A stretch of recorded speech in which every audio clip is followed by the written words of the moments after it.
बोली रामदेव जी महाराज की जय, सदगुरु महाराज की जय।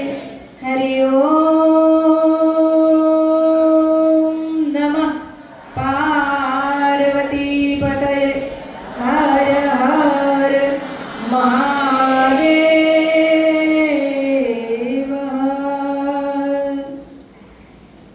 रामदेव जी महाराज ना શરણોમાં કોટી કોટી પ્રણામ। અહીંના મહંત અને અમારા સર્વે સંતોના વાલા એવા પૂજ્ય નિરૂબાપુ, કૈલાસ સોમનાથથી પધારેલા કૈલાસ સોમનાથના મહંત અને પંચદશનામ જૂના અખાડાના થાણાપતિ એવા વિક્રમગીરી બાપુ અને આપ સર્વે, ખરેખર આપના માટે તો મારી પાસે કોઈ શબ્દો જ નથી। હવે આવા જ્યારે નવલા નોરતા ચાલે છે, એમાં ખાસ કરીને આપણી ભારતની ભૂમિ છે ને એ ઉત્સવ પ્રિય ભૂમિ છે। કોઈ ને કોઈ બાને આપણે ઉત્સવ ઉજવતા જ હોઈએ છીએ। આપણે ભાગવતજીનો એક દાખલો પણ છે કે ભગવાન કૃષ્ણ એટલે કે લાલજી મહારાજ જ્યારે 27 દિવસના થયા અને માત્ર પડખું ફેરવું અને ત્યાં તો રોહિણી દોડતા દોડતા આવ્યા કે જશોદા જશોદા જલ્દી આવજે। તો કે શું થયું? તો કે આજે લાલો 27 દિવસનો થયો છે ને એને પડખું ફેરવું છે। એટલે માં યશોદાએ કીધું તો આપણે કંઈક ઉજવણી કરવી પડે કે લાલાએ આજ પડખું ફેરવું છે। તો આપણે એ બધા છીએ કે આપણે કોઈ પણ પ્રસંગ હોય એમાંથી આપણે ઉત્સવ ઉજવવાના હોય, એમાંથી આપણે આનંદ મેળવતા હોય અને એની અંદર આજે રામદેવજી મહારાજના નવલા નોરતા ચાલી રહ્યા છે। પણ આપણે રામદેવજી વિશે આપણી ઓળખ કેટલી કે લીલા નેજાવાળા ને લીલા ઘોડાવાળા પણ નહીં। રામદેવજી મહારાજ એક ક્રાંતિકારી પુરુષ થઈ ગયા કે એ સમયમાં કેટલું છૂત અછૂતનું વાતાવરણ, પણ એની અંદર એક દલિત એવી ડાલીબાઈનો હાથ પકડી એને પાટમાં અધિકાર આપી અને છૂત અછૂતનો દાખલો નાબૂદ કરી દીધો। તો એવી ક્રાંતિ ત્યારે કરી। તો આવા રામદેવજી મહારાજ અનેક એમના પરચાઓથી પણ આપણે બધા વાકેફ છીએ અને એનું શરણું લઈ અને નિરૂબાપુ જ્યારે હમણાં બાપુએ એમ કીધું કે હું ગમે એવું બોલું ને ગમે એવું કહું તો આ ગામ મને મૂકતું નથી, પણ એની મૂળમાં કઈ વાત છે ખબર છે? અમારા જ્યારે કોઈ પણ સંસારી જીવ હોય એ સંસાર છોડી એ વૈરાગના પાઠ ભણી, ત્યાગના પાઠ ભણી અને પછી જ્યારે સાધુ બને ને ત્યારે કોઈ દિવસ કોઈ વતનમાં ન રહે।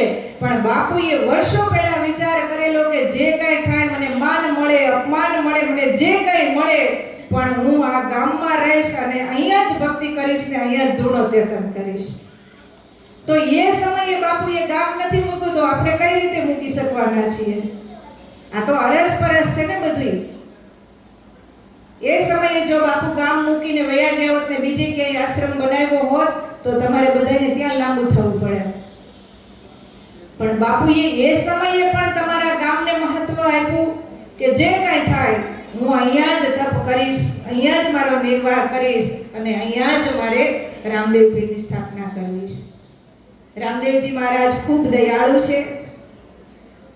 મોરાના સ્વરૂપે રામદેવરાથી અહીંયા પધાર્યા છે અને એના ફળ સ્વરૂપે પૂજ્ય બાપુને એવા સદવિચાર આવ્યા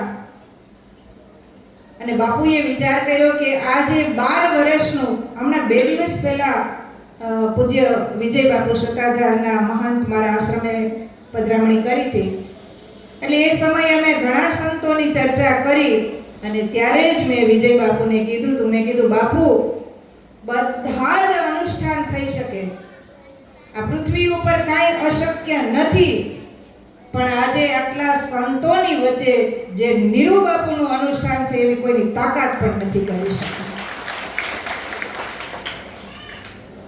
અને આ અનુષ્ઠાન એવું નથી કે બાપુ એવો વિચાર કરે કે અનુષ્ઠાનના ફળ સ્વરૂપે મારે અહીંયા મોટા રાજમહેલ થઈ જાય, મારા આશ્રમનો વિકાસ થઈ જાય, આ થઈ જાય. પણ બાપુની અનુષ્ઠાન પાછળની પણ એક ભદ્ર ભાવના છે. અને એ ભદ્ર ભાવના કેવી કે બાપુ વિચાર કરે કે આના ફળ સ્વરૂપે મારા સણોસરામાં ઘર ઘર સુધી એનું ફળ પહોંચી જાય. જો આવા વિચાર કરતા હોય તો આ સંતની તુલના ક્યારેય કોઈ ન કરી શકે. આપ સદભાગી છો, આપ પુણ્યશાળી છો. અને મને તો એવું લાગે છે કે તમારા ગામમાંથી નાનો બાળક હશે ને, એનાય કાંઈ સત્કાર્ય આગળ હશે, એનાય પુણ્ય કાંઈ જમા થયા હશે, ત્યારે આવો સંત તમારા ગામમાં જન્મ લેવા. આ નાની વાત નથી. આ માત્ર એક સારી સ્પીચ દેવાની કે એક મારું સારું પ્રવચન થાય કે બાપુની ખોટી પ્રશંસા કરવી એવું પણ નથી. પણ અમે જે અમારી નજર સામે જોઈએ છીએ, કારણ કે આ યુગની અંદર આવો નિર્મળ સંત મળવો બહુ અઘરું છે. ક્યારેય મોટાઈ નહીં, ખોટી બડાઈ નહીં. અને નાનામાં નાના સંત આવ્યા હોય, નાનામાં નાનો માણસ આવ્યો હોય, એને પણ પડખામાં લઈએ ને તો આ નીરુ બાપુ, બીજું કોઈ નહીં. અને આવા ગુરુ તો છે ને ભાગ્યશાળીને જ મળે. એટલા માટે બાપુની એક એક વાત, અથવા તો કોઈને કંઠી બાંધી હોય, જો ગુરુ મંત્ર આપ્યો હોય તો એનો સ્વીકાર કરીને બાપ એનું શરણું લઈને તરી જાજો મારા બાપ. કારણ કે આમાં તો આ એક ભવ નહીં, 7 ભવ છે, એનો બેડો પાર થઈ જાય છે. અને હંમેશા એક વાત યાદ રાખજો કે ગુરુ છે ને એ સામાન્ય હોય, ગુરુ કરતા ગુરુ મંત્ર મોટો હોય છે બાપુ. એ મંત્રથી જ એના માટે એક હું તમને દ્રષ્ટાંત આપું. એક સમયે એક ગામમાં એક સંત પધારેલા. સંત થોડા દિવસ રહ્યા, સત્સંગ કરે, કીર્તન કરે, અને બધા ખૂબ પ્રભાવિત થયા. અને બધાએ નક્કી કર્યું કે આપણે બાપુ પાસે કંઠી બંધાવી, આપણે આ બાપુને ગુરુ ધારણ કરી લેવા. પછી એક પછી એક આખા ગામે કંઠી બંધાવી, ગુરુ ધારણ કરી લીધા. એટલે બાપુએ કીધું કે હવે મારે જવાનો સમય થયો છે અને હું અત્યારે હવે રજા લઉં છું. કે એ ગુરુજી આ બાજુ નીકળ્યા અને ત્યારે ગામમાં એક માણસ રહી ગયેલો.